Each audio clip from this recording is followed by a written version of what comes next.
Well, well, it was actually private communication, but nalik na, yes. Because that's really my opinion. This is not important.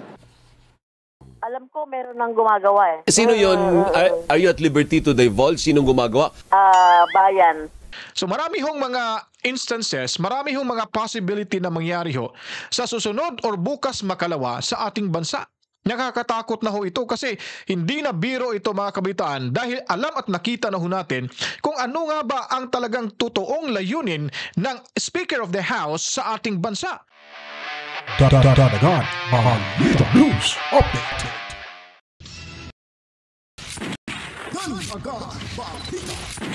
At sa amin, nakapag-harvest na kami. Kakatanim lang eh. So, hindi, buti na lang yung timing, hindi yung bago aanin, nakapag-ani na tayo. So, kung yung season na susunod, 5,000 pesos.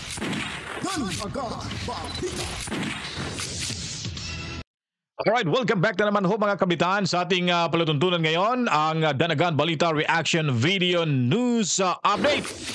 Ayun, kapapasok na balita mga kabitaan, talagang magkakagulo na siguro itong bansang Pilipinas laban ho sa sambayanang Pilipino at nitong mga iilang politiko ng ating bansa. Dahil nga po, yung ating presidente ay nanawagan at nag-text daw na inamin niya po na siya daw ang sa kanya nagmula yung mensahe na huwag ituloy yung impeachment complaint laban ho sa ating pangalawang Pangulo. Ang problema ay kinasa talaga ni Tambaloslos, ni Martin Romualdez at ipinagpatuloy itong pagsampa ng impeachment complaint laban sa ating pangalawang Pangulong Sara Duterte. Medyo nagkakaroon na siguro ng hindi pagkakaunawaan itong magpinsan. Hudyat na kaya ito na talagang dadanak ang pulang tubig sa ating bansa? Question lang po yan mga kabalitaan ha. Nagtatanong lamang ho tayo. Dahil nga po talagang ipinagpatuloy. Nako, sa ambisyon, mahirap talaga tong taong pag yung tao ay ambisyoso na feeling niya na talagang nasa kanya ho ang paniniwala at makukuha ang boto ng taong bayan, ay gagawin ho ang lahat para ho matanggal itong si Inday Sara Duterte. Wala namang hong kikiluso dyan, hindi naman hong lalakas yung loob ng mga kongresista pag hindi ho, hindi dinidiktahan ng ating tinatawag na Speaker of the House, mga kabalitaan. Maya-maya, bibigwasan ho natin ito. Magbibigay tayo ng reaction. Ipapakita ko lang sa inyo itong balitang ito mga kabitaan dahil inamin dito ni Presidente Bongbong Marcos na sa kanya nang galing yung mga kumakalat na information patungkol ho sa pagpipigil nitong pagsampa ng kaso ng impeachment complaint laban kay Inday Sara Duterte. At ito't panoorin ho natin mga kabalitaan. Saglit lang, munti ko nang makalimutan pala. Huwag niyong kalimutan na mag-subscribe na para tayong lahat ay laging updated sa mga kaganapan sa ating lipunan. Pahayag ng Pangulo. There was a text message circulating on social media yesterday saying that Vice President Sara Duterte in the larger scheme of things is unimportant, so don't file an impeachment complaint. Sabi galing daw po sa inyo yon. Can you confirm that, sir? Was there an effort on your part? Well, it was actually private communication, but nalik na, yes. Because that's really my opinion. This is not important. This does not make any difference to even one single Filipino life. So why waste time on it? What will happen to if somebody files an impeachment? It will tie down the House, it will tie down the Senate, it will just take up all the time, and for what? For nothing. For nothing. None of this will help improve a single Filipino life. As far as I'm concerned, it's a storm in a teacup. Sir, have you reached the point of no return, you and VP Sara, sir? Never say never. Samantala, kinumpirma ng National Bureau of Investigation na hindi na makakarating sa tanggapan ng ahensya si Vice President Sara Duterte ngayong araw upang tumugon sa subpoena ngayong Biyernes. Kaugnay ng umano'y pagbabanta niya kina President Ferdinand R. Marcos Jr., First Lady Liza Araneta Marcos at House Speaker Martin Romualdez. Ayon kay NBI Director Jaime Santiago, huli na nang malaman ng bise na kanselado ang pagharap niya sa House Committee, kaya hindi na siya nakapunta pa sa tanggapan ng NBI. Wala umanong hiniling na petsa si Duterte, pero batay umano sa kanyang usapan o sa kanilang usapan na haharap sa NBI ang pangalawang Pangulo sa December 11. Ngayon po mga kabataan, talagang malinaw pa, ha? Malinaw, parang kristal, tawag doon, parang basta parang kristal, bulang kristal. So inamin pala ni BBM. So ang tanong ho dyan ay ito ba ay laro lamang na magpinsan mga kabalitaan? Para sabihin ho na yung taong bayan ay talagang pinigilan ko na wala na tayong magawa. Sasabihin ng taong bayan ay hindi pala kasalanan to ni Bongbong Marcos. Si Romualdez pala mga kabalitaan. At ngayon po, parang nagkakaroon ho ng pagkamalabuan ang itong magpinsan. Ba't ko ba nasabi? Malaking insulto ho yan na gustong mangyari na pigilan yung impeachment complaint ng ating Vice Presidente ay pinagpatuloy pa rin ho ni Martin Romualdez mga kabalitaan. So talagang gusto niyang patumbahin sa ang ating Vice Presidente sa karera niya sa politika sa ating bansa. So talagang interesado sila, lalo na itong si Castro. Paborito niya kasi talagang napahiyaw siya ni Tatay Digong Duterte sa kanyang kamangmangan mga kabalitaan na hindi talaga nakasagot, lalo na kay Sir Marcoleta na tameme ho siya. Tinanong ho siya, walang reaksyon, talagang nanlaki yung mga mata at parang aligaga kumbaga, parang talala kumbaga kunwari lang naging talala siya. Mr. Chair, okay na ba? Ano mo muna yung yung request ko, ha? Ngayon, mismo siya nung nagsabi na nakahanda na daw yung kasong impeachment complaint laban kay sino?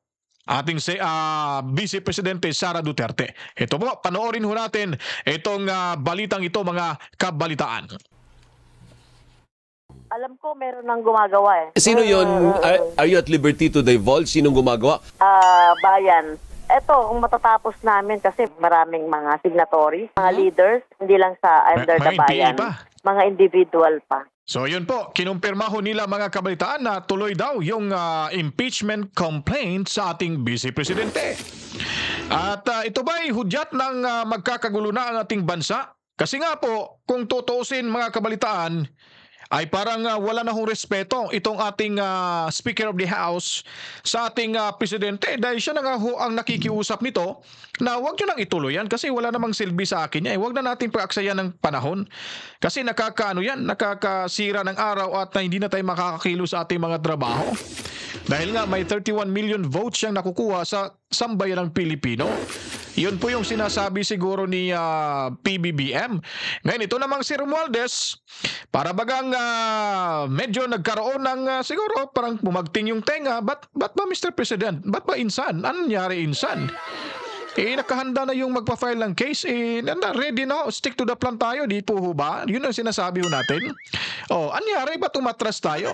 Huwag tayong matakot dyan sa ilang mga tao na nasa EDSA shrine. Ilan lang ho yan sila. Nasa atin ho yung kapangyarihan. Kaya maghawak kamay tayo. Ha?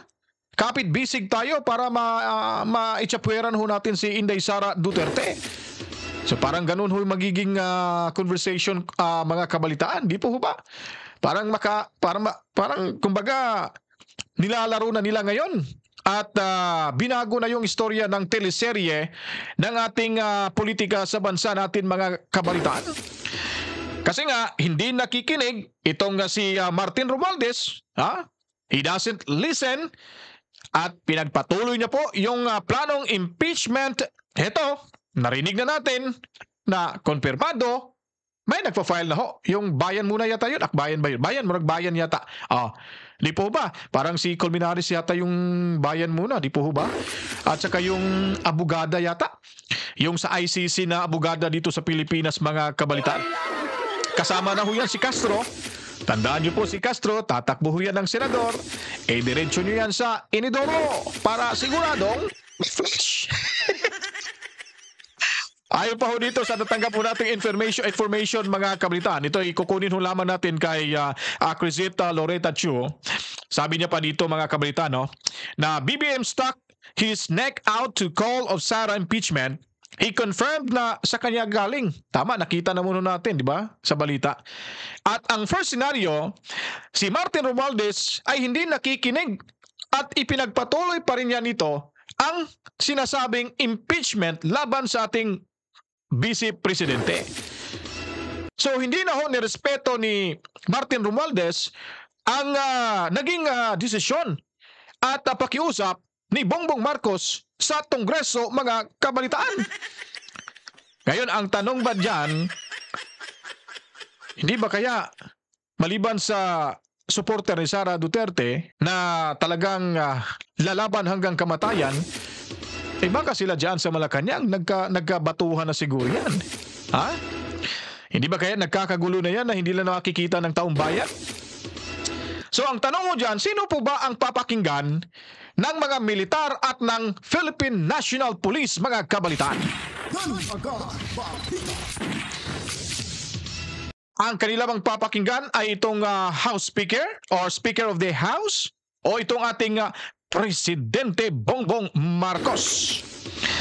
Yun po mga kabalitaan ang medyo nagiging sunod-sunuran na tuloy at napansin na ho natin, nakita na rin ng taong bayan na totoo pala yung mga hocus-focus. Yung mga chismis ni Marites at ni Mario na itong ating presidente ay sunod-sunuran lang pala sa kanyang asawa o di kaya sa kanyang pinsan na si Martin Romualdez. Ayun po ang malaking katanungan diyan mga kabalitaan. Ha? So, ano kayong mangyayari naman sa Philippine National Police at saka Armed Forces of the Philippines? Hindi ba kaya ito isang insulto para sa kanila or dahil nga ba sa mabigat na maleta? Yung sinasabi ho nila na sige na lang guys, ugali ng Pilipino ay yung talagang utang na loob, mga kabalitaan. Yun po ay nakakatakot ho yan. Pag sumubra na kayo sa utang na loob na yung pinagkakautangan nyo ng loob ay may masamang binabalak sa ating inang bayan, nako, yari ka! Ha?